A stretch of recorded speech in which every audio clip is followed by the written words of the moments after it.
Well, good evening, everyone, and welcome to tonight's City Council meeting. It's a real pleasure to have all of you here tonight. Today is Monday, December 13th, and again, like to welcome you. We'll start with the roll call, please. Councilors Aguilar? Here. Anderson? Here. Brown? Here. Entman? Here. Erpenbach? Here.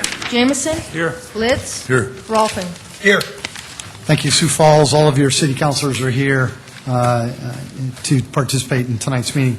We normally would have someone here representing the community for our invocation, but tonight Councilor Rolfing has been kind enough to lead us in our invocation and in our prayer. And then what we'd like you to do is, after Councilor Rolfing does that, if you would remain standing, please, and we'll do the Pledge of Allegiance. Thank you very much. Daily verse would be, there will always be poor people in our land. And I remind us that today and this time of the year, we especially remember those poor people, those people who don't have what we have. Therefore, I command you to be open-handed toward your brothers and toward the poor and needy in your land. That comes from Deuteronomy 15. And Mother Teresa reminds us, we cannot do great things on this earth, only small things with great love. The motto, give a man fish and we'll feed him for a day. Teach a man to fish and he will eat for a lifetime, forms the foundation for the work of many charities and ministries as they strive to help people. They serve and grow progressively self-sufficient. So many of the poor in our midst need not just food for today, but encouragement, compassion, a mentor to help them meet their challenges for a brighter tomorrow. So as we try to follow the Bible's command to look after the poor, it might be a good idea to pray for wisdom about a way that how we might best help someone move to the new level of life. There's nothing wrong with giving money. Most service agencies rely on donations. But don't be afraid to get a little dirty, to get creative in your giving. Pick up a few extra groceries for a food pantry while you're at the store. Serve a few hours in a week at the homeless shelter. Give your time to mentor a child at risk. Whatever you do, ask your God to help you meet the deepest needs of those that are around you. Let us pray. Father, I'm in your compassion. I'm in your awe for compassion of the poor. Show me how to reach out to others with your compassion that you have shown me, and help us to be part of the solution today as we are part of your council meeting. Thank you for everyone here, and thank you for being part of our lives. In your name, Lord, we pray. Amen.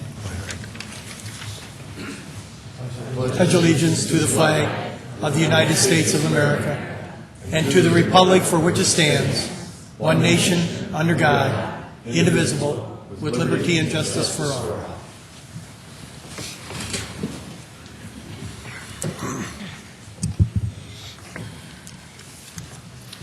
Councilor Rolfing, thank you so much for doing that for all of us here tonight. City Council, we have a motion to approve tonight's consent agenda, please? So moved. Aguilar. Second, Litz. There's been a motion by Councilor Aguilar, seconded by Councilor Litz, to approve tonight's consent agenda. Any discussion? Hearing none, if we could have a roll call vote, please. Councilors Erpenbach? Yes. Jameson? Yes. Litz? Yes. Rolfing? Yes. Aguilar? Yes. Anderson? Yes. Brown? Yes. Entman? Yes. Thank you. That is passed 8-0. City Council, we do have a regular agenda that's been set. Would anyone like to make a motion to approve that tonight? So moved, Litz. Second, Erpenbach. It's been a motion by Councilor Litz, seconded by Councilor Erpenbach, to approve tonight's regular agenda. Any discussion on that? Hearing none, roll call vote, please. Councilors Erpenbach? Yes. Jameson? Yes. Litz? Yes. Rolfing? Yes. Aguilar? Yes. Anderson? Yes. Brown? Yes. Entman? Yes. Thank you. That is also passed 8-0. I'd like to welcome all of you here tonight to tonight's City Council meeting. We have a really full house, and we certainly appreciate that. This is an opportunity for you to share your thoughts or your opinions with your City Council. We'd ask you to come on up and just state your name. We'd also ask you to limit it to 5 minutes, please. And please remember, this is not a Q&A or a question and answer session with your City Council. but rather an opportunity for you to relay any comments that you have. If there is something you'd like to talk about that's already on, that's going to be on the agenda later on, we'd ask you to wait for that until that point in time. But if there's just something general in nature you'd like to talk to us about, please come on up now. Welcome, sir. If you would just state your name, please. It's good to have you. Good evening, council members and mayor. I'm I.L. Weideman from North Dakota Street, or Avenue. I want to ask you, how many of you know there is no ordinance in the city of Sioux Falls controlling mold, black mold, or any kind of mold in an apartment complex? I came across an apartment yesterday, and I checked with the city health department. I've talked to the San Francisco Health Department, I've talked to the Denver Health Department, I've talked to the Des Moines Health Department. They all have ordinance so they can control mold in an apartment complex. There is none in Sioux Falls. There's an apartment house in Sioux Falls that one of the furnished rooms is all I was allowed to see, is black with mold. It permeated 5/8-inch sheetrock. I mean, it's all speckled on the outside, on the face of it, but some of it had fallen down, and it's totally black all the way through. That's out on Ebenezer and Marion Road. There's a lot of apartments out there that need inspection. Thank you. Mr. Weideman, thank you very much. Before you leave tonight, if you wouldn't mind just relaying that information with either Mr. Cooper or, I don't know. I spoke to John there. You did. Councilor James, that's perfect. Thank you very much, Mr. Weideman. Thank you. Yes, sir. Question for... Mr. Weideman, would you mind staying up here, please? Yes. Sorry, sir. Councilor Anderson, Jr. In your communication with the health department, what was their response to what they could do, couldn't do? They went out to the apartment and looked at the furnace room, and they met with the manager. He just happened to show up. And a friend of mine has a daughter that lives in the complex out there, and she's been sick shortly after they moved in. She has headaches, she's dizzy, she's vomiting, what have you. And he told me they have no control over it. They can tell them what they should do, but they cannot really, and there's no code to enforce it. Thank you. And the other thing, if I may, mold isn't just confined to one area. That will permeate a whole complex. Well, the gentleman, the manager said, oh, we had a little water damage a while back, and it's just confined. Well, you don't permeate 5/8-inch sheetrock in a matter of a couple of months. Thank you very much. Thank you. Mr. Weideman, thank you again for relaying that concern, whether it's a city councilor or the public health department or Mr. Cooper. We will definitely follow up on this, and I'll tell you what, we'll relay some update next week for you. Thank you very much. Is there anyone else who'd like to speak to the city council tonight? Welcome. Mr. Stenga, if you just relay your full name, please. My name's Tim Stanga. Oh, a lot of things to look at. I guess the thing is, I came in at the 4 o'clock meeting. A lot of people out there want to figure out who came up with the 12,000 seats for the entertainment center. They just want to know that if there's going to be, where they're going to come up with either 12,000 seat, 10,000 seat, you know what I mean, 8,000. I had some phone calls when I came home tonight, or on my way home tonight, asking me that when they were up here talking about where they built different facilities around the United States, did those communities have an arena to start with, and then have to building an entertainment center to where they have to support 2 venues versus just one? That's one thing that was out there. This weekend, as you know, a lot of people had a lot of time at home. They didn't get out much. They either watched TV or read the paper.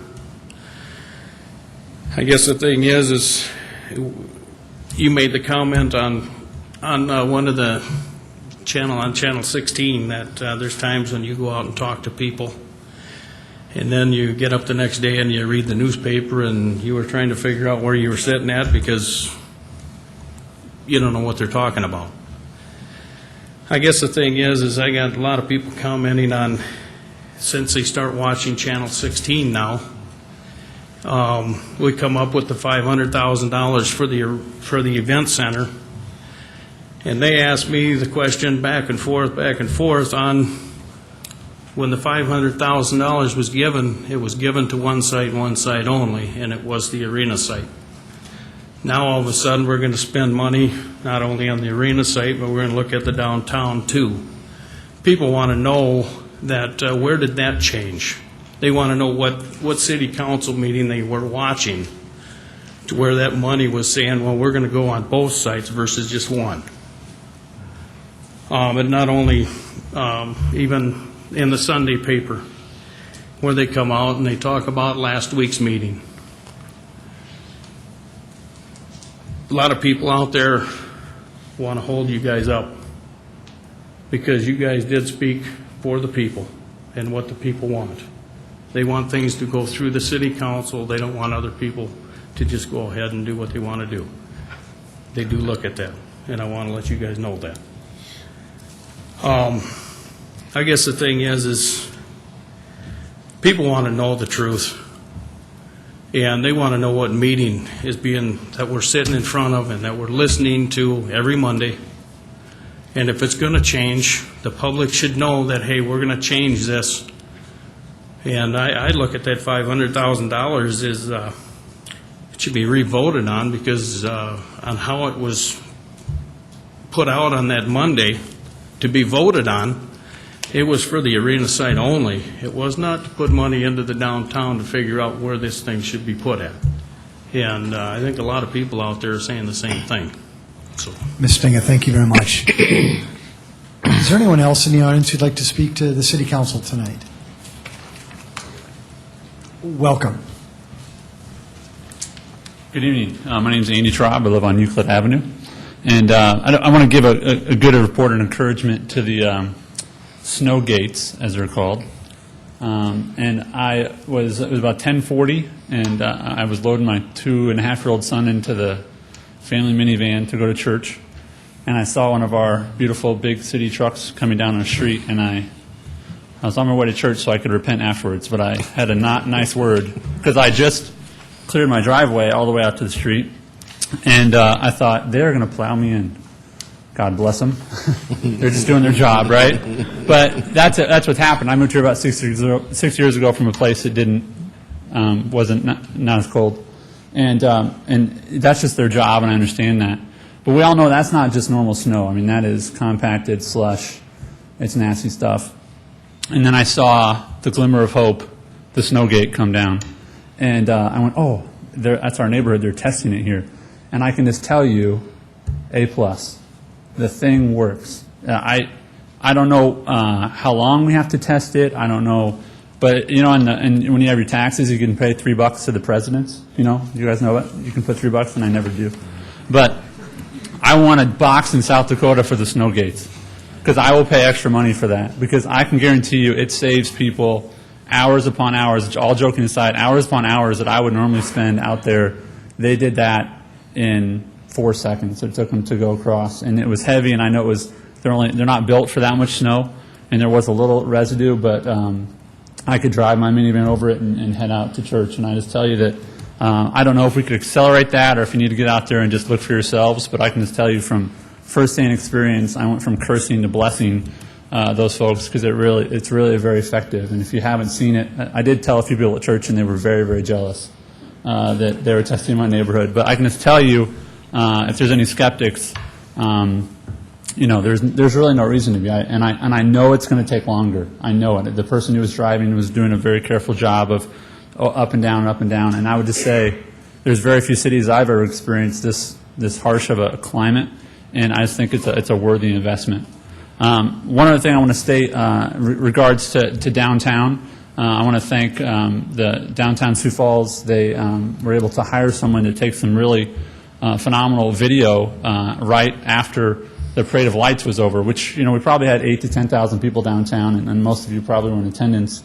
But they did a time-lapse video, and you can go to just to youtube.com/builditdowntown, which is a group that I'm a part of, and you can see all those people leave downtown within 20 minutes. Every single one of them. The streets go from packed, Mary, you were there, everybody was there, to empty in 20 minutes. And I hope that that's an encouragement, and I hope that that is evidence as people are looking towards an event center where it should be, that we can handle that many people, that we can handle that influx and then outgo of all those folks at once. And again, that's youtube.com/builditdowntown. And the last thing I want to say is I am very excited about the conversation in regards to the event center, because I feel like, and I sincerely mean this is not a shot at you, okay? That there are more voices being heard now. And I know that you have to be the one to put the message out there. You have to be the leader in that. But just as a citizen, I think it's healthy to have more than one voice. And I appreciated the way the presentation was handled at 4 o'clock meeting, that it was not Mayor Mike's deal, because it can't be. It's got to be everybody. And I appreciate hearing that the city council is going to have a very strong voice in that vote. So thanks for your work on that. Hallelujah, Andy. Very good. Sir, welcome. If you just state your name, please. Dave Syverson. I'm on Savannah Drive up in the northeast part of town. And, it's always tough to follow Andy. I don't quite have as good a writers as he does. But what I did want to start out with was some commendation for you, Mr. Mayor, and for everybody up here. As a member of Build It Downtown, I think it's really nice to see that our voices have been heard a little bit. And just in answer to what Mr. Stanga was commenting about earlier, one of our whole position in our group is the downtown site should at least be explored for the potential benefits that it could yield the city on this large of an investment. And if we didn't look at it, our position was that would be irresponsible. So I want to commend you guys for having the courage and being responsible with the city taxpayers' money. I think the team that you've selected is an excellent team. I think they're a fantastic team. I don't think we could have done any worse at all. So I'm encouraged about that. And basically that's it. Just wanted to come up and say that. Mr. Syverson, thank you very much. Is there anyone else in the audience who'd like to speak to the city council? Well, thank you for those poignant comments tonight. They were very, very good. Thank you. Item number 3. Second reading, an ordinance of the City of Sioux Falls, South Dakota, amending the revised ordinances of the city by defining the use and purpose of Section 39-17 to include zoo maintenance and operational expenses. Mr. Mayor, Yes, Councilor Brown. this is a unanimous recommendation from the Fiscal Committee. What it simply does is makes the zoo eligible for entertainment tax funds in future budgets should the council in its discretion choose to exercise this option in a future budget process. Currently, the Convention Center and the Washington Pavilion qualify for the funds by ordinance. The bonds on those two facilities will be paid back in 2014, in theory freeing up more of those dollars for other entertainment venues. The zoo is a similar destination attraction for the city. It brings in 235,000 visitors, which is almost twice as many as it did in 2005, and it attracts from more than a 3-hour radius. Its annual economic impact is $20 million a year, which easily surpasses some of the other visitor attractions in this city. 5 years ago, the city made an agreement with the zoo board. It was not in good condition. I was one of those that was very critical of the condition of the zoo.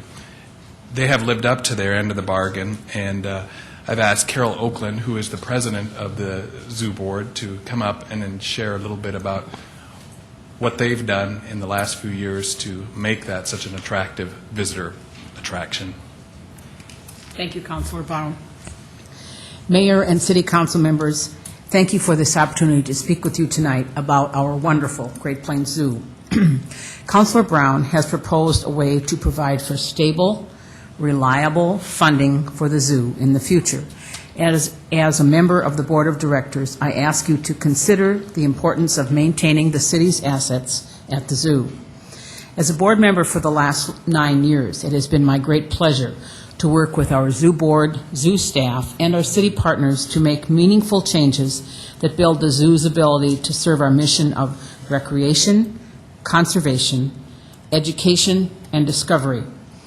During maybe the first 4 of those last 9 years, I'm sorry to say, we saw our zoo fall into disrepair and disgrace. However, I am pleased to say that looking at it today, you would not know that to be the case. We have a strong, vibrant, exciting zoo, a place that all of us in Sioux Falls can be proud of. In 2007, the zoo finalized a strategic master plan of needed improvements. This set out enhancements for the next 10 years, the next decade of the zoo's life, and this was developed using strategic planning for both facilities and business forecasting. The zoo has moved briskly on a number of improvements since that time, not just adding new exhibits, but attacking a great deal of deferred maintenance that had built up over time. And one of those items of deferred maintenance was the cleaning of the duck pond. And you don't even want to know the statistics I know. Ugh. Okay, moving on. This past August, the zoo opened the Rare Rhinos of Exhibit. Excuse me, the Rare Rhinos of Africa exhibit. This exhibit is unlike any other one at our zoo. It represents a dramatic shift from the old model of simply viewing animals in a pen to having hands-on experiences while learning about the natural world. If you have not seen this, you must go and you must see the new baby rhino. This new immersive and interactive experience engages and excites visitors about Africa, rhinos, and conservation. This enhancement to the city's assets was made with considerable private funding paired with city CIP funds.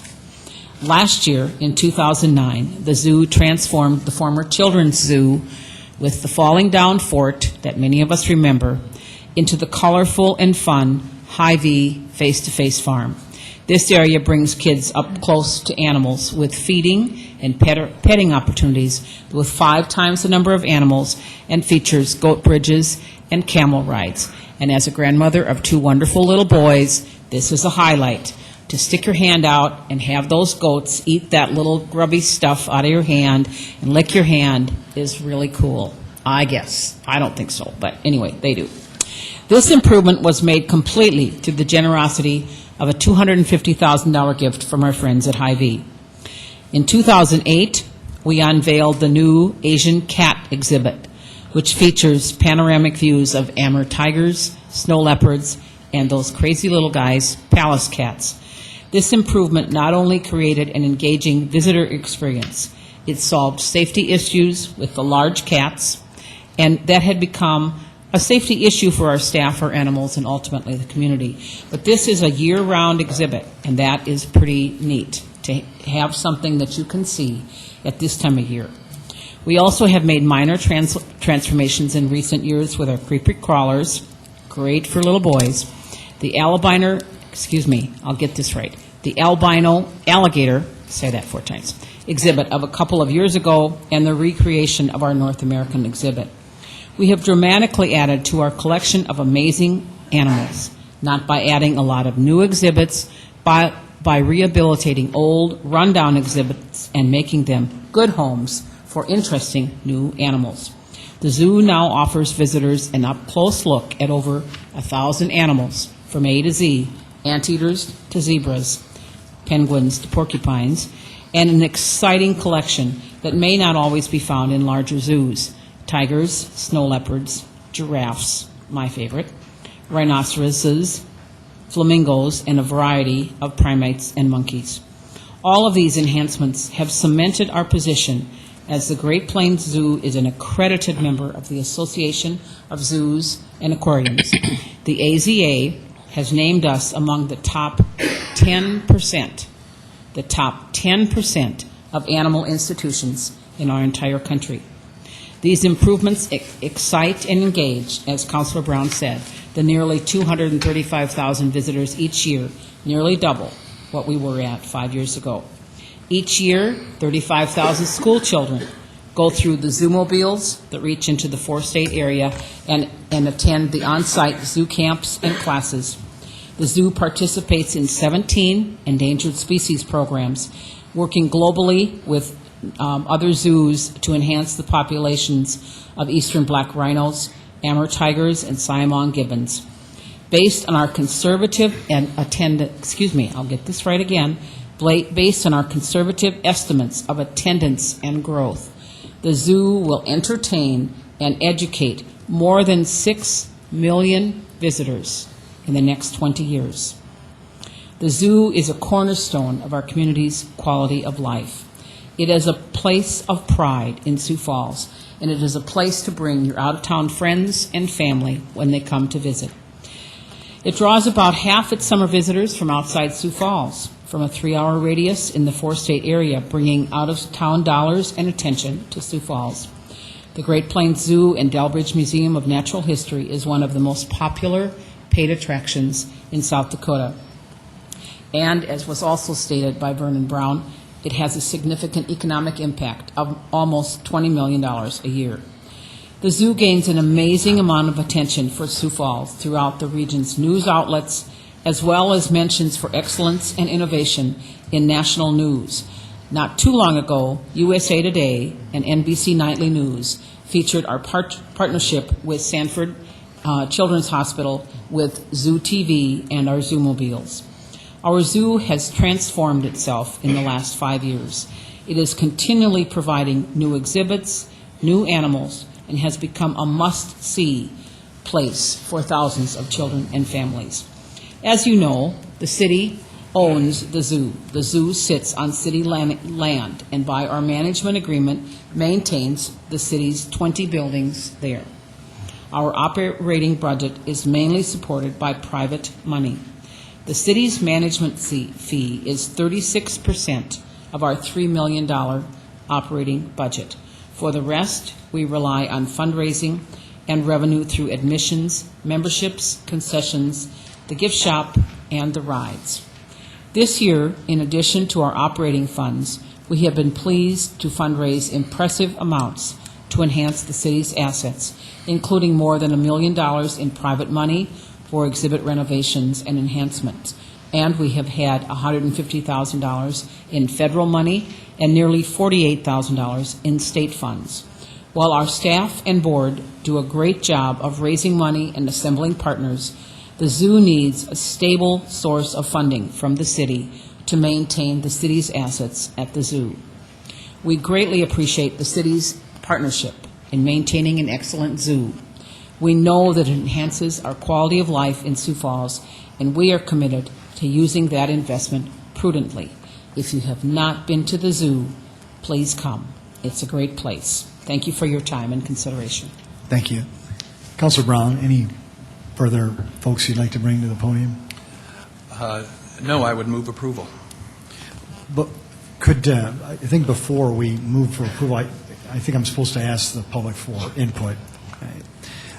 Is there anyone in the audience who'd like to speak to this item prior to the City Council making a motion? Mr. Cooper?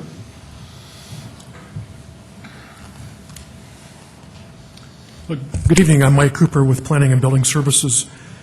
And I wanted to comment on this item tonight because I've also attended the Fiscal Committee meeting and provided some input as well. And first of all, let me just say that I know my history goes back with the zoo of what it was before versus what it is today, and I think the turnaround has been nothing less than phenomenal, and it is a great asset to our community. But I'm speaking tonight as a staff liaison with the city's arena and convention center, and also representing input regarding the pavilion. All of those facilities, we have management groups that run those for us, but the city also provides some coordination. And I know that historically, at least in my role with the liaison, we've had some challenges with the funding availability and some of the needs of those facilities. So my intent tonight is not to negatively try to speak against the zoo, but just to make the community aware of some of the other challenges that we have with this entertainment tax funding. And this is a chart that was put together to kind of show a trend line going back to '93 of what has been done out at the zoo in terms of the operating subsidy and the capital. And again, I think in recent years, the turnaround has been fantastic, and I think the zoo is very deserving of the additional funds that have been earmarked for that facility. But what I want to primarily talk about is, if we go to the next slide, and this is hard for people to read, but obviously we track the entertainment tax on a monthly basis. And right now, as Councilor Brown stated, the entertainment tax has been designated for the pavilion and the convention center when those facilities came online a number of years ago. I think this chart is about a month out of date, but what it shows is that the entertainment tax revenue is coming in at about 76% of budget. And I think the most current chart that we'll look at shows it growing at just over 1% of the entertainment tax. But the point that I want people, again, to be aware of is that, especially the last couple of years, the entertainment tax has been less than what we have been budgeting for, much like the other sales tax revenue. We hope that that turns around in the future, but what that means for now, which the next chart will reflect, is that at both the Washington Pavilion and the Convention Center for this current budget year, there's a number of projects that we've had to put on hold in terms of not being able to fund those because of the entertainment tax revenue shortfall. And again, I'm not intending tonight to go through these in detail, but if you add those two up together, it's about close to $1.2 million of capital projects and maintenance projects that we have not been able to complete this year at those two facilities. Along with that, we've been working with the arena, which is not currently using entertainment tax, but we've had an architectural review a few years ago of the arena to kind of give us a long-term view of what those facility needs might be. And we have right now identified between the arena and the Orpheum about $5.8 million worth of potential needs for funding. And that's irregardless of what happens to the future of the arena, just to keep the basic building viable for the future. So, again, what I'm trying to do tonight is just make people aware of some of the challenges that we have of working with the current entertainment tax process and juggling those revenues with the different facility needs that we work with throughout the year. And I wrote down three things tonight that I would like to propose to the council as far as going forward from this point tonight. I think it would be very helpful if we could spend some additional time with finance, with the facility representatives, to kind of lay out a 3 to 5 year plan of looking at the revenue forecasts as well as what the overall facility needs are going to be. I think we also need to spend some time amongst ourselves identifying some criteria or some guidelines. How are we going to prioritize these needs in the future? Because right now, do we have the pavilion stacking up against the convention center, against other facility needs in the future? How are we going to sort out what those priorities might be? What's the process going to be? And then the third thing that I would like to have further discussion on or input on is we know that with the pavilion, the convention center, the arena, and the zoo, that we work each year with the CVB to kind of develop these economic impact projections. And tonight we've heard the figure of about $20 million for the zoo. I know that in the past we've had discussions, how do we get those numbers? And so what I would like to propose is that we have a chance to sit down with the different facility groups, the CVB, and just maybe look at how can we come up maybe with a better way of looking at those economic impacts so that we're consistent for the future. As you heard this afternoon, if you didn't tune into the 4 o'clock informational meeting, the city is looking at hiring a consultant to do an economic and development impact analysis of our proposed event center, and it might be good to tap into that as maybe one potential resource to look at. How do other facilities around the country develop this economic impact using their CDB? So that's a very long-winded presentation tonight, but again, I'm concerned that as we move into the future, from a staff administration standpoint, the challenges that we're going to continue to have of meeting the demands for these facilities, if the revenue doesn't continue to expand like we'd like to see it, how are we going to meet the needs, and then the prioritization and looking at the economic impact. So again, I just wanted to have a chance to express some of those issues tonight with you as a city council and with the community at large. So Thank you, thank Mr. you Cooper. for Thank you. letting me comment. Thank you. Is there anyone else? Yes. Mr. Carney? Good evening, Mayor and City Council members. Don Kearney with Parks and Recreation. I would just echo the comments that Mike made regarding the development of the zoo, especially over the last 5 or 6 years that I've been associated with the zoo, working with the zoo staff, Elizabeth and Dan, in the management side, but also with the entire zoo board to really assist and cooperate to continue to develop the zoo as we've seen it over the last 5 years. And so, but I always want to talk a little bit more to the zoo funding historically. We pulled this graph up. Finance had done some research a while back on historical funding at the zoo, and we took it back to 1993. There's no magic with that particular date, but just showing the trends with regard to funding from the city's general fund, which would provide for the management fee and the operating costs for the zoo in part, and as well as the capital. For the benefit of our viewers, the lower bars represent the subsidy or the operating support, and the bars, the shaded portion on the top of those bars represent the capital outlay. One of the things that I think is important to know is that there seems to be 2 jumps in the level of funding for the zoo, basically between 99 and 2000, as well as 2005 and 2006, where there was an infusion of support in the way of operating out at the zoo. The other thing I'd share with you is that that our capital investment is a little more sporadic, the upper bars that I'm referring to, primarily because the way those costs are tracked and those investments are tracked are based on the actual investment when the project is actually completed. And so, for example, in 2009, you'll see that there's an actual increment there of dollars put towards capital, and those are actually dollars that were actually booked on our fixed assets for 2009. But it also includes capital equipment, which would be replacement vehicles out at the zoo or new vehicles out at the zoo as well. And so just know over that period of time the trend has been upward. The City Council back in 2005, 2006 made a commitment to put additional investment in the operating at the zoo. It obviously was needed.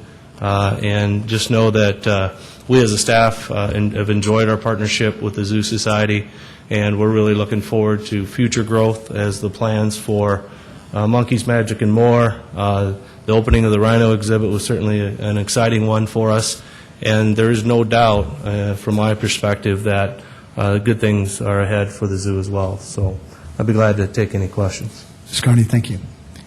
Is there anyone else in the audience who'd like to speak? I'm sorry. I do have a question. Mr. Carney? Councilor Anderson, Jr. Can you tell us what kind of either in-kind work or work that the Parks Department does in the zoo? We have a portion. We have one full-time staff member that's assigned for the grounds maintenance. In 2006, when we renegotiated that management agreement, we did agree between the society and the Parks and Recreation Department and the City Council that it's probably made the most sense for us to maintain the grounds outside the exhibits at the zoo. So we do the mowing, snow removal, the grounds care, if you will, whereas the zoo staff obviously are most qualified and need to be doing the actual exhibit maintenance and care of the animals. And so that is the portion that we actually have staff on site, along with some seasonal employees that assist our full-time staff member in the maintenance of the grounds. Thank you. Councilor Anderson, Jr. I have another question for Mike Cooper, please. Please, Mr. Cooper.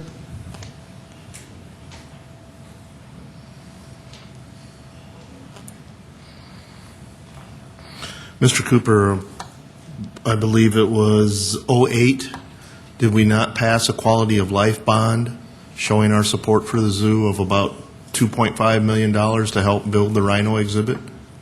Well, I'll defer to Don Kearney, but I don't remember the exact details of that, but I believe that's pretty accurate, yes. Don, can you verify that Maybe Don can. for the city and for Councilor Emerson Jr.? Yes, in 2009, we actually did approve a quality of life bond, and it was a multiple project quality of life bond, but $2.5 million was for master plan implementation and improvements associated with the master plan. Thank you. Is there anyone else in the audience who'd like to speak to this item before we make a motion? Oh, I'm sorry, Councilor Entman Jr., or Councilor Entman.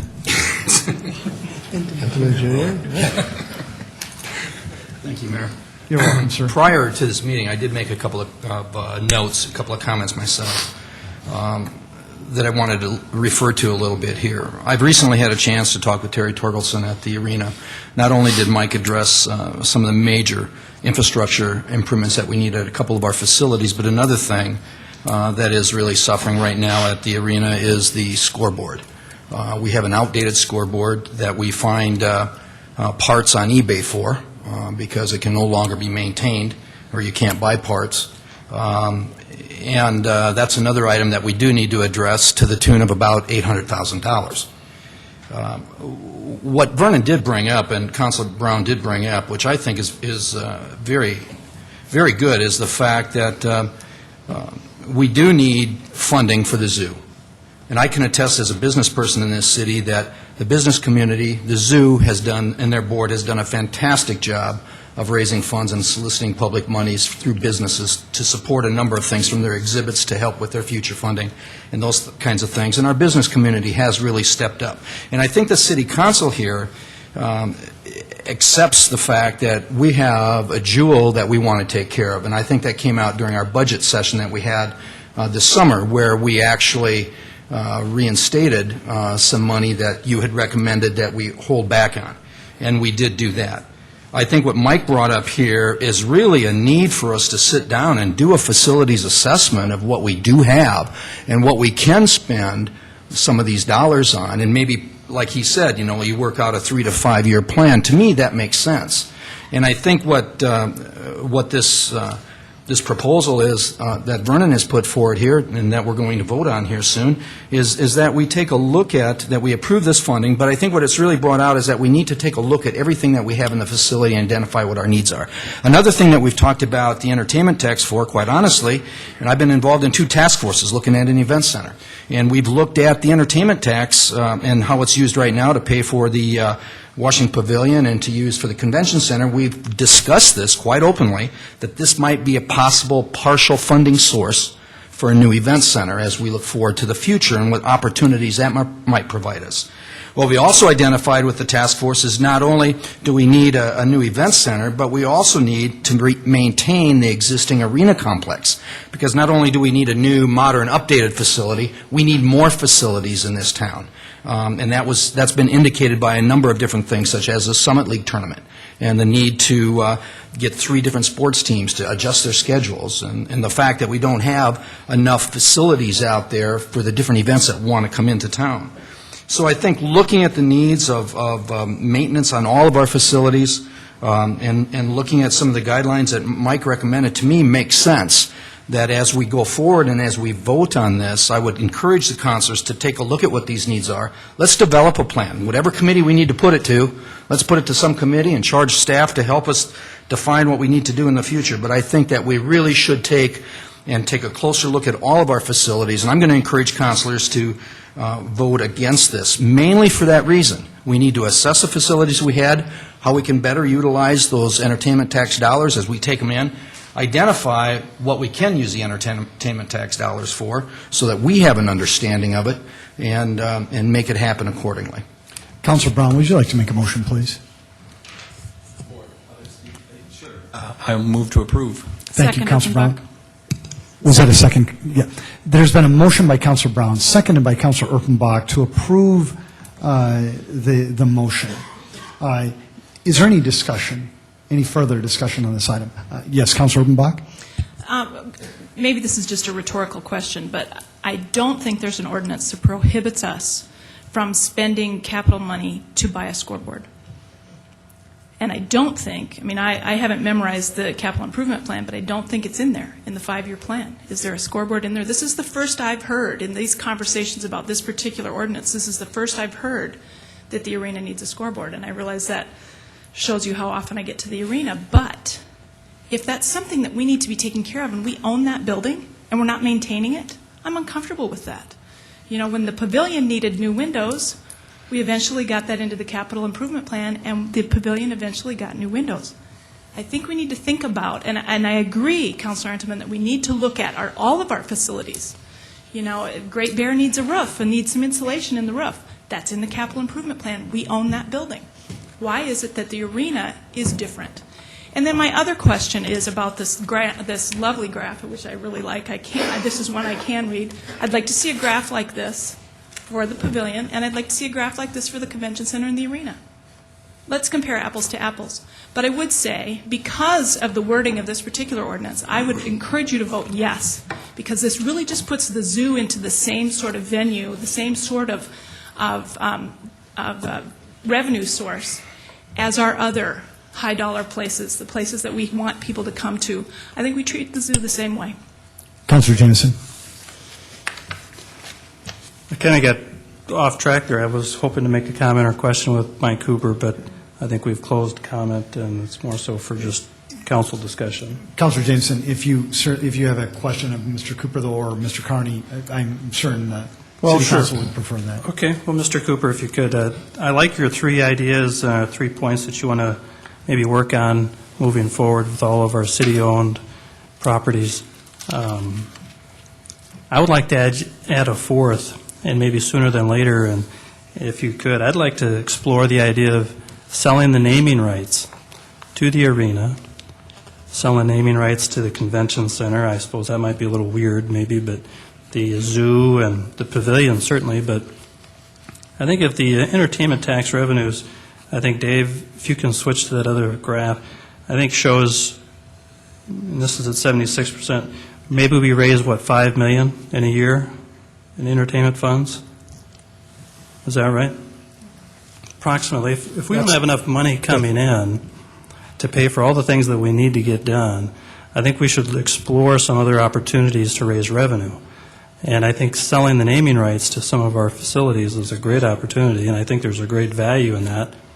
And if the arena needs help, which I know it does, let's reinvest in that, and let's reinvest in these other properties, and let's use all of our tools available to us. And I'm not sure why we haven't utilized that, and I wanted to ask you that. And I didn't want to say you're the oldest guy in the room, but you're the guy that's been around the longest. Right. I don't know. I looked around. I didn't see anybody else in the room that had been around. I take that as a compliment. But maybe there's a challenge with that. I don't know, and I guess that's part of my question. But if you could add that as a 4th item for us to explore. Yeah, I think I would, if I could, Mayor, I would include not only naming rights, but also other marketing, advertising opportunities within all those facilities. And if I could also just comment on the arena, the reason that we have not included the arena in the CIP, other than some emergency things like roof replacement, is because of, as Mayor Huther said today a couple of times, we've been talking about this thing called an event center for many, many years. And when we initially identified this long list of needs at the arena, the decision was made, let's put those on hold until we know what the future of the arena and the proposed event center will be. So that's why the scoreboard or other things are not currently in the CIP. Not because we don't know about them, but because we said until a decision is made on what the future of the arena is going to be, let's wait and then put the capital improvements in the budget. Councilor Brown. Mike, when we need capital improvements at the arena, the pavilion, convention center, who pays for those? The arena is sales tax, and the convention center and pavilion are entertainment tax. But the management companies don't pay for any capital improvements, do they? Not for capital improvements, no. But we do expect the zoo board to pay for capital improvements, don't we? The zoo is funded through the city CIP as well. but they also use their operating dollars to maintain and do CIP improvements to city property, correct? That I don't know the exact dollar amounts of. They do. Okay. I'll So let you answer your own question. they're already treated differently than the other Okay. city-owned properties that are managed by other organizations. Yes. And again, I'm not intending to pit one facility against another tonight, but I'm just trying to explain that we as a city have challenges with all of our facility needs, and we know that. I mean, so I'll just stop there. Did I answer your question, Councilor Jameson? I will add that to the list. Add it to the list, Okay. and I think an RFP out to get those naming rights opportunities would be great. City Council, any other questions or comments before you vote on this measure? Could we have a roll call vote, please? Counselor Erpenbach? Yes. Jameson? Yes. Litz? No. Rolfing? Yes. Aguilar? Yes. Anderson Jr.? No. Brown? Yes. Intiman? No. The City Council, that has passed 5-3. Item number 4. Second reading an ordinance of the City of Sioux Falls, South Dakota, amending the revised ordinances of the city by amending Section 34.5-13 capital program. Mr. Mayor? Yes, Councilor Brown. This also is from Fiscal Committee, and we've been working on this. This involves the pooled projects in the capital improvement budget, but I've learned that the internal audit is in the midst of a CIP audit, so we would ask that that be allowed to be completed. So I would move to refer this back to the Fiscal Committee until that audit report is complete. Is there a second? Second, Rolfing. There's been a motion made by Councilor Brown to defer this, to refer. Thank you very much, Deborah. To refer it, and it has been seconded by Councilor Rolfing. Is there any further discussion on that? If I can have a roll call vote, please. Counselor Erpenbach? Yes. Jameson? Yes. Litz? Yes. Rolfing? Yes. Aguilar? Yes. Anderson? Yes. Brown? Yes. Intiman? Yes. That has passed 8-0. Item number 5. Second reading an ordinance of the City of Sioux Falls, South Dakota, conveying Lot 1, except Lot H-2 and Lots 2, 3, 4, 5, 8, 9, and 10, in vacated alley and Block 7 of Bennett's First Edition to Sioux Falls, Minnehaha County, South Dakota, along with authorizing repayment of a city loan. Ms. Cooper? Thank you. I will go through a quick overview of this project. This is second reading. This is an exciting proposal that we're bringing to you tonight as part of the Pettigrew Heights redevelopment initiative. This map shows you in the yellow line the boundaries of what we call the Pettigrew Heights neighborhood. And the area in red is the specific property that we're going to be considering tonight by the City Council. In 2008, the city initiated a project to acquire 10 existing residential structures within this area south of 11th Street, between Duluth Avenue on the west and Spring Avenue on the east. This was identified as a blighted area within the Pettigrew Heights neighborhood. The structures were going through various stages of code enforcement, condemnation. The pictures that we've included at the time showed some of the exterior site conditions as well as the interior site conditions. The city initiated an RFP process looking at redevelopment proposals for this property. And we're happy to bring to you tonight a recommendation to sell this property for the St. Joseph Catholic Housing Project. And this is a rendering of what this 4-story structure will look like. It will include a total of 69 senior affordable housing units, as well as on the first level, there'll be space for a community room as well as some limited commercial. This design was really put together based on input from the Pettigrew Heights neighborhood, as well as working with the architect and the St. Joseph Catholic Housing Organization. Then just a quick summary of the funding. Again, the purchase of the land that went back to 2008 came through a line of credit that we received from Citibank, and we would like to especially thank Citi for initiating that line of credit that really helped get this process moving forward. The property was acquired for $903,000, which was just below the appraisal at the time of $932,000. We had closing costs, we had the appraisal cost, an environmental study, securing of the structures, asbestos remediation, legal fees, and then interest on the line of credit. And so that total amount came to $1,034,260. And our total payback to the city line of credit that we're asking for city council approval tonight includes transfer of the property to St. Joseph in the amount of $450,000, the city foundation and Citibank grants of $150,000.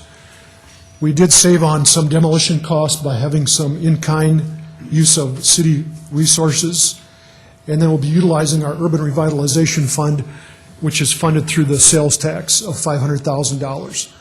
So in total, this will pay back the city line of credit, which includes the additional interest that we've had to pay.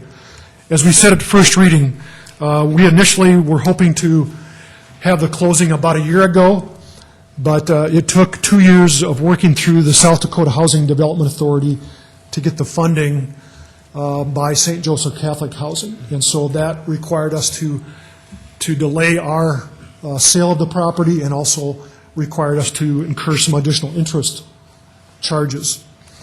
But we do have representatives tonight from St. Joseph. I'm not sure if we have neighborhood representatives, but we are very excited about moving forward with this. Again, I think it's going to be a real tremendous boost for the neighborhood. And then just as a summary, the long-term benefits, because we've said that when we initially made the decision to buy this property, we knew that we were taking on a liability that we would not only probably not make money, but we would probably lose money. But what is the intent of doing this? We know that we're removing blight with the elimination of those 10 units. We know that we've had a substantial decrease in code enforcement complaints relative not only to this property, but other property within the Pettigrew Heights neighborhood. We've had a substantial decrease in police calls relative to this property and the neighborhood.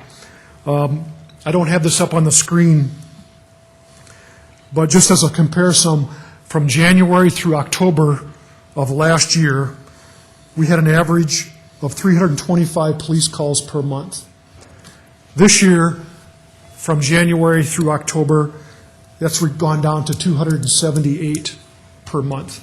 So the trend line of police calls within the Pettigrew Heights neighborhood has been dropping consistently. We know that we're going to increase the availability of safe, affordable housing from what was 27 units to now 69. We know that we're going to have an additional neighborhood gathering space. We will be providing additional housing for the elderly, which was defined as a significant challenge with the 2010 housing needs assessment that the City Council initiated. And then we know that this will also help promote additional redevelopment. We've already had the Volunteers of America construct a new apartment unit. Sioux Falls Housing has constructed an 8-unit apartment in the neighborhood. We know that there's other new construction and redevelopment proposals going around.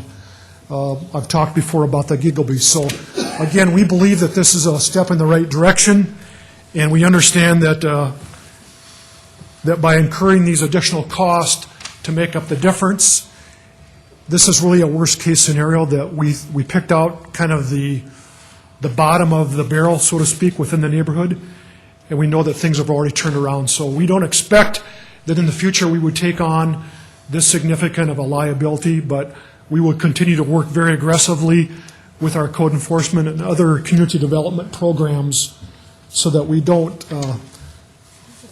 find ourselves in this kind of a situation in the future. So again, we encourage the council to support this tonight, and we're very pleased to finally be able to present it to you after all this time that we've been working on it. So thank you. any questions that you have. Yeah, Councilor Litz, please. Thank you, Mr. Mayor. Mike, when this project first came around, I was a big supporter, but I still am a big supporter. But I do know that we're starting to get a lot of density down there, somewhat of a transient population. There's still a lot of transients. There's a lot of lower income type folks. The area does not lend itself well to a lot of automobiles being parked. Around here, these spaces are tightening up. But what I'm getting at is you did say that there was limited commercial on the walk-up part that faces 11th Street. Is that right? Yes. And what does limited commercial mean? Well, one of the tenant spaces on the first floor will be designated for commercial, and actually the first level is being designed so that in the future that could potentially be expanded. There is going to be off-street parking in both in front and behind the building that will meet the needs not only for residential but also for commercial use. Okay. The idea to me when we first did this was I look at the needs of the neighborhood, and like I said, there's a lot of that's my neighborhood, incidentally, and I come by there 2 or 3 times a day. The need for a grocery store and for some pharmacy services in that neighborhood is huge, and it's immense. Yes. So now, this going in here, is that a possibility? Are those 2 businesses a possibility of moving in? I think those are all possibilities, and we have encouraged St. Joseph Catholic Housing to look at those opportunities in the future. But there's a number of challenges within this area in terms of making sure that we have a good fit for this area, financing, but all those things we are aggressively trying to do in the future. And whatever incentives we can help with, we'll certainly work with the property owner on doing those. Very good. I'm delighted to hear that, because right now there's a lot of people from lower income in that neighborhood that are getting their nutrients at a convenience store and at a liquor store, and they are in dire need in that neighborhood of someplace to walk up to get good nutrients and to get pharmaceutical services. Thank you. Thank you. Is there anyone in the audience who'd like to speak to this item before the City Council makes a motion? Very good, very good. Thank you. City Council, would anybody like to make a motion on this? So moved. Move to approve? Second, Aguilar. Because Councilor Litz lives in that neighborhood, we're going to let him make the motion to approve. Thank you. And then Councilor Aguilar has seconded that motion. Is there any further discussion on this item? Very good. City Council, let's have a roll call vote, please.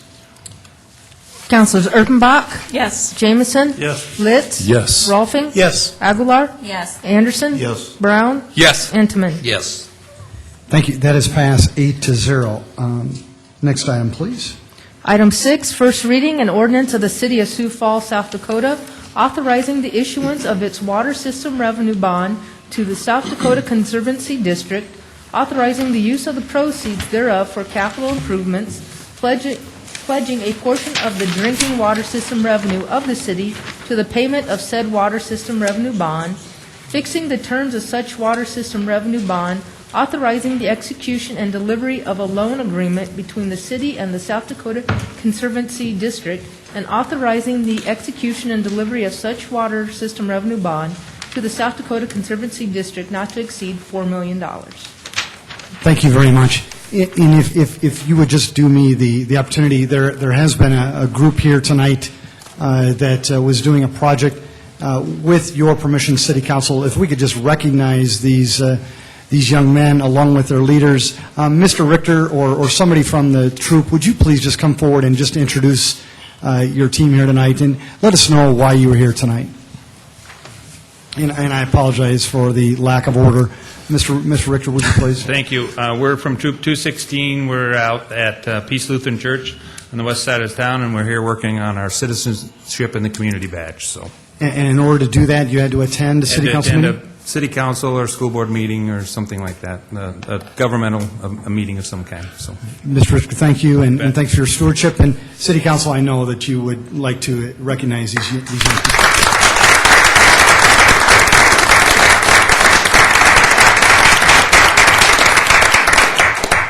We wish you all the very best. Yes, Mr. Cotter, would you please do your work now, please? Okay. Thank you. Thanks, Mayor and City Council. Mark Cotter with the Office of Public Works. Item 6 and 7 really focus on what lies below, and the water fund loan is a very typical loan that we take out on the SRF program, State Revolving Loan Fund, that will satisfy the dollars needed for the next 2 years to rebuild segments of the water system. And we have a short presentation on that. But before we start, we did, if you're interested, and we also have copies of this for the community, we worked with, and I realize it's not the most attractive flow chart, but I think what we want to just communicate that there is a process to access these state revolving loan funds, and they work extremely well for municipalities, low interest, and they are on a reimbursement basis, as similar to a line of credit, as opposed to taking the full proceeds of a bond and then having to pay interest on it from day one. So, very flexible program. There's more charts off to the side if you're interested. Okay, let's get started. A couple slides first on this water SRF loan, and with me tonight I have our bond counsel, which is Doug Hayek. And if you have any questions specific to the bond, Doug will answer them for you.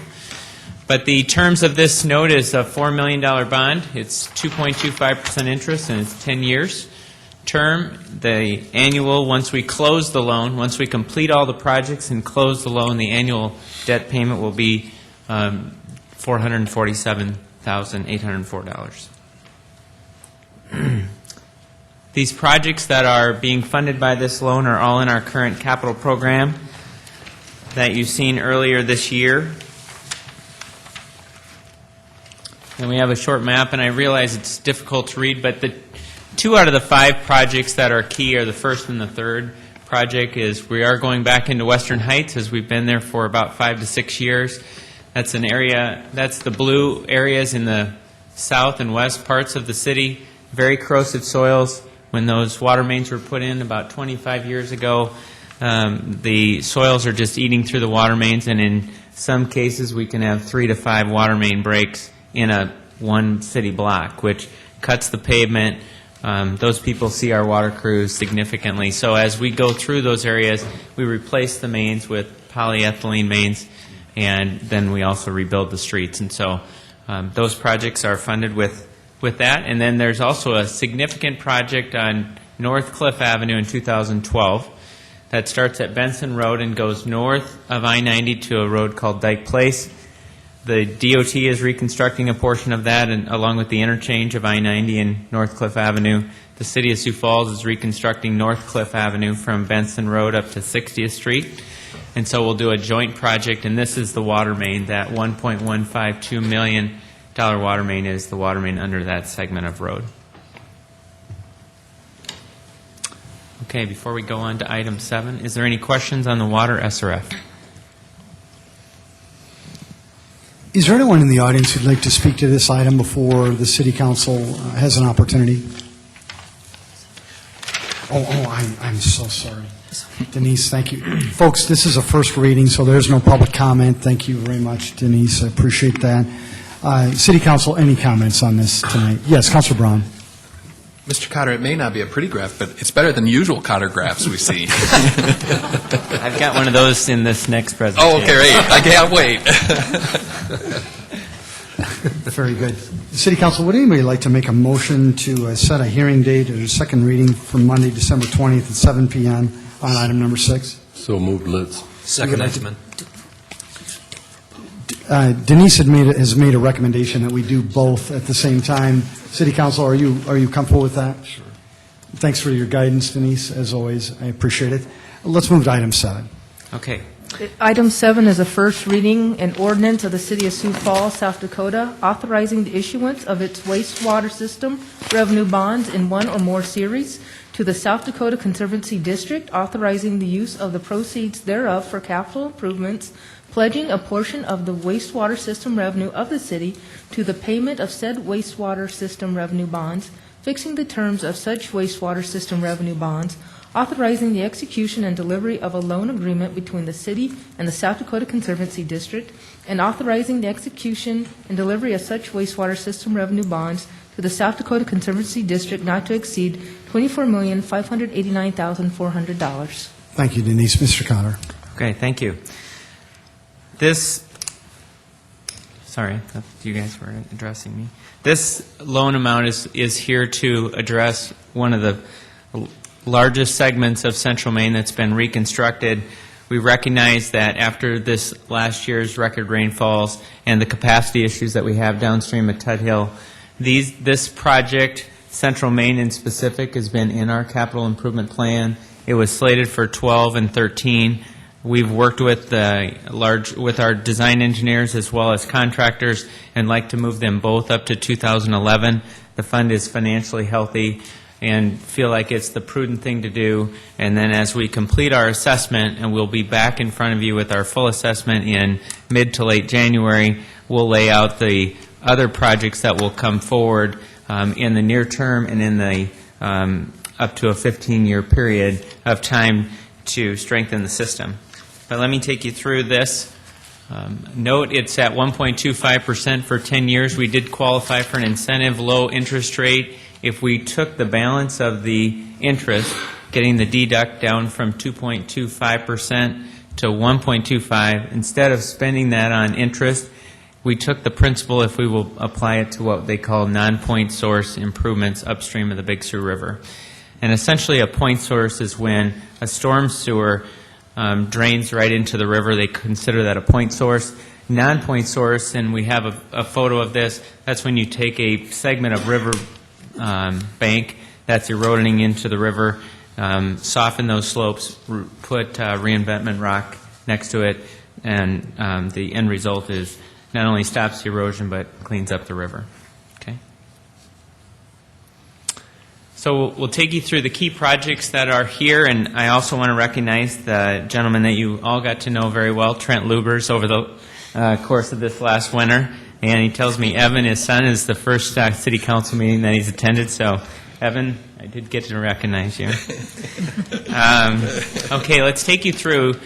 Trent's got again, Trent's been planning to do this project. It's a large sewer project. It's nearly 3 miles of sewer. That's at 60-inch in diameter. We'll pick up from where we left off this summer on the north end of the map at the 11th Street Viaduct and follow the river.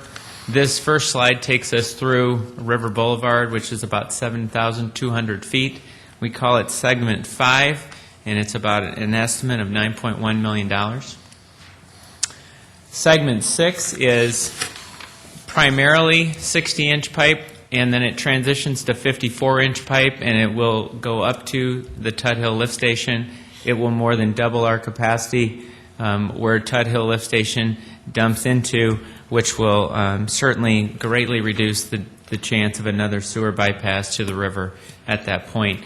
One of the things that you'll see is the existing pipe out there today is 42-inch in diameter concrete, but the liner that's inside it that was put in nearly 50 years ago is folding in and greatly creating friction and reducing the pipe capacity. So when we put this Hobos pipe in, it will be much greater in diameter and nearly a glass-like flow characteristic, so we'll be able to much more efficiently move the wastewater. Okay, a portion of this loan also takes care of, each year we do about $464,000 worth of pipelining, and so that's the amount for the next 2 years, where we selectively go into areas of the city when our camera crews identify that we have offset joints, service issues that are creating infiltration, that we can go in and do a no-dig procedure. We call it in situ lining, and essentially once the new liner goes in and gets put into place, it doesn't rely on the old pipe for any structural characteristics, and that's called pipe lining. Okay, another sanitary sewer main that's in this project starts at Russell Street, and it's Dakota Avenue, and it will go south to 3rd Street, and 3rd Street is right where the new homeless shelter is being built, just north of the police building, and so that project is slated for 2012, so we'll reconstruct that street and also reconstruct that sewer main. Here's the picture of the non-point source bank stabilization. Again, that's the incentive interest rate dollars that we received. Those are the types of projects that we would do north of the city of Sioux Falls to improve the water quality. All right, as promised, a There graph. it is. And essentially, and we look at these often, and I know that they are, to us, they tell us everything we need to know or something to get prepared for.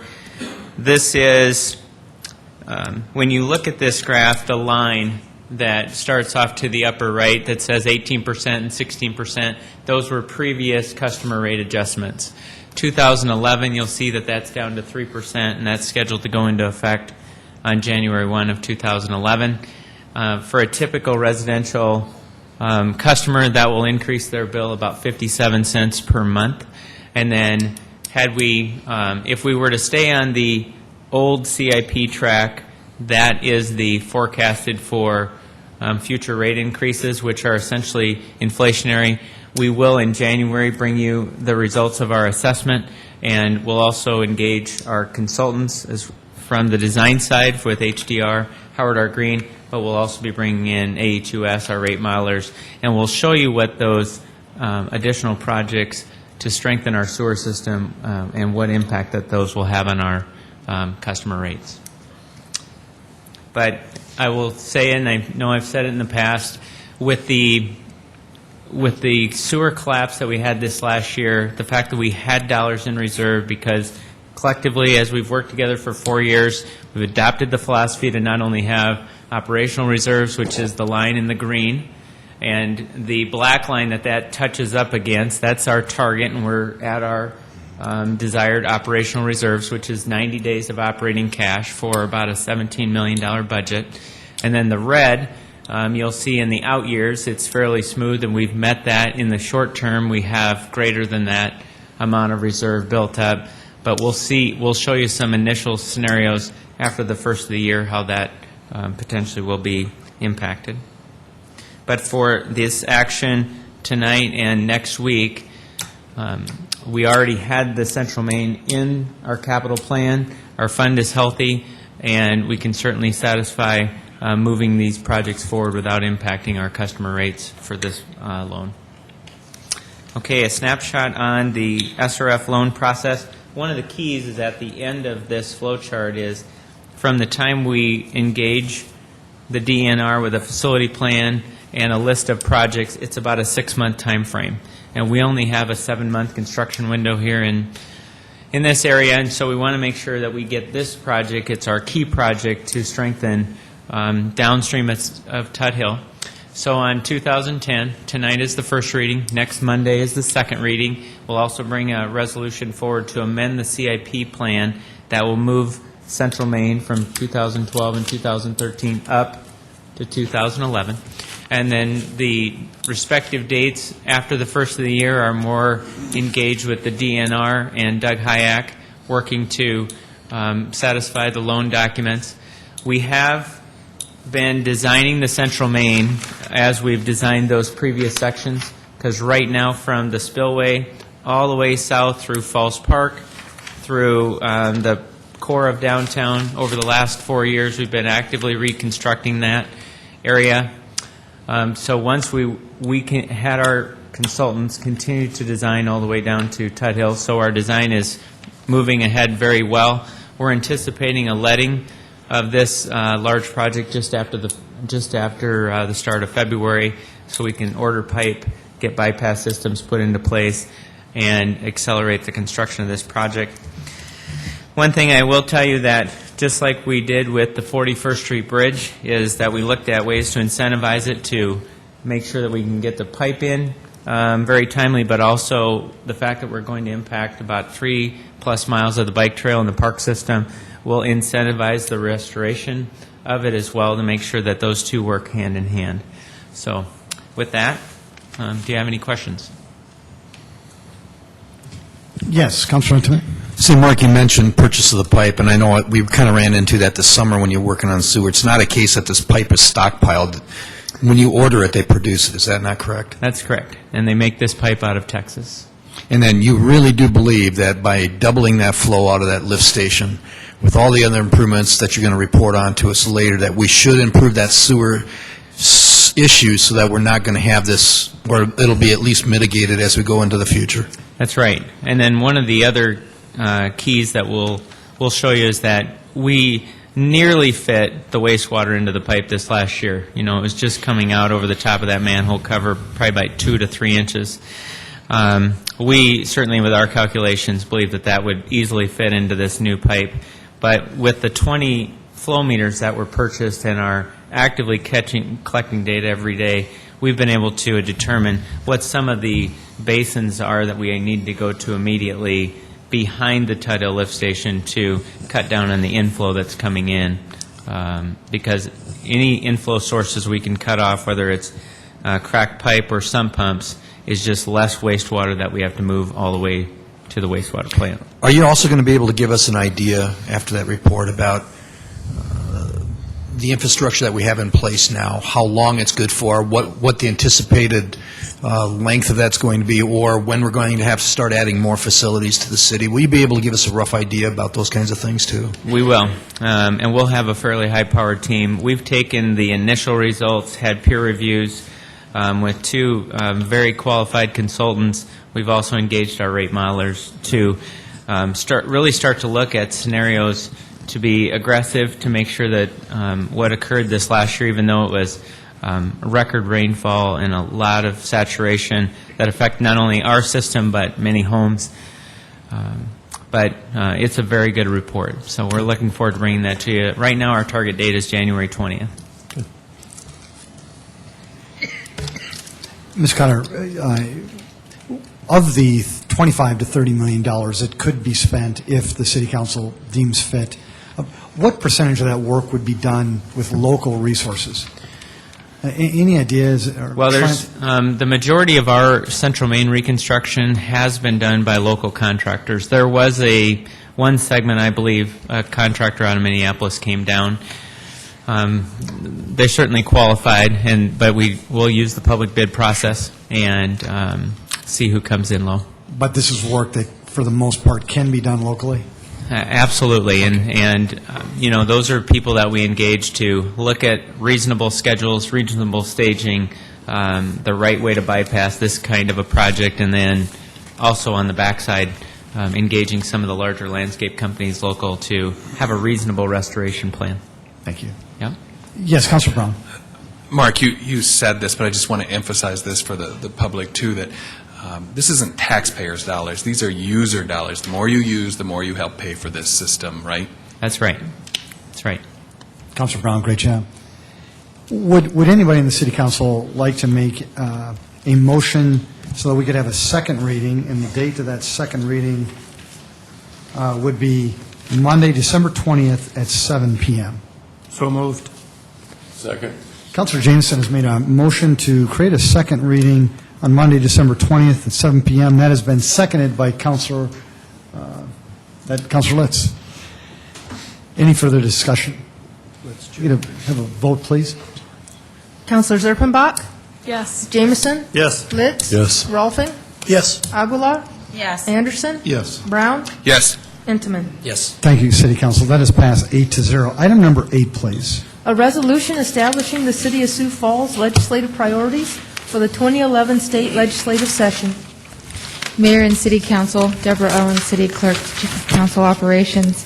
Before you is an annual resolution which states the Council's priorities for the ensuing legislative session, which was the work product of the Council's working session earlier this month.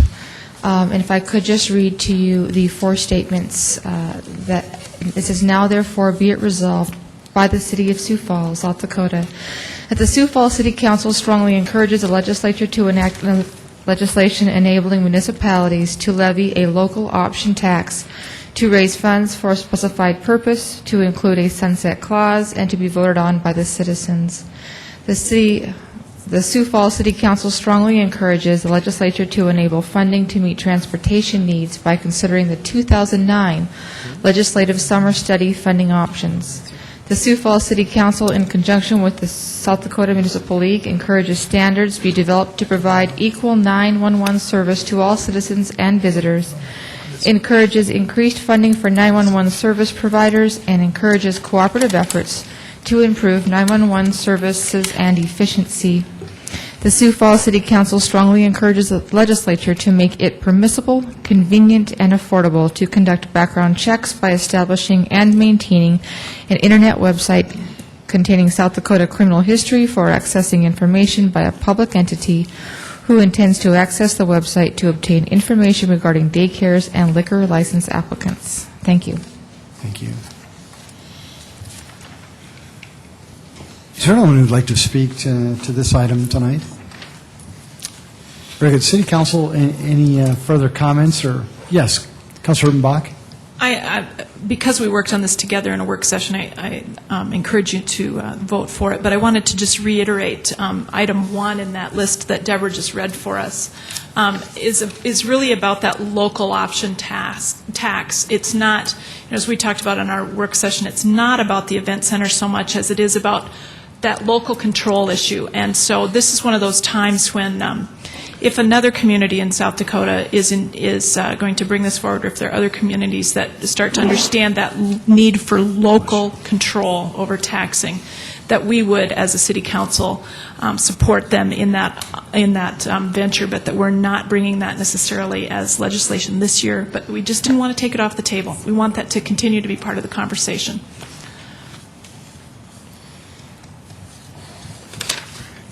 City Council, would anybody like to make a motion on this? I would move approval. Urbanbach. Second, Entenmann. Councilor Urbanbach has made a motion to approve. It was seconded by Councilor Entenmann. Any further discussion?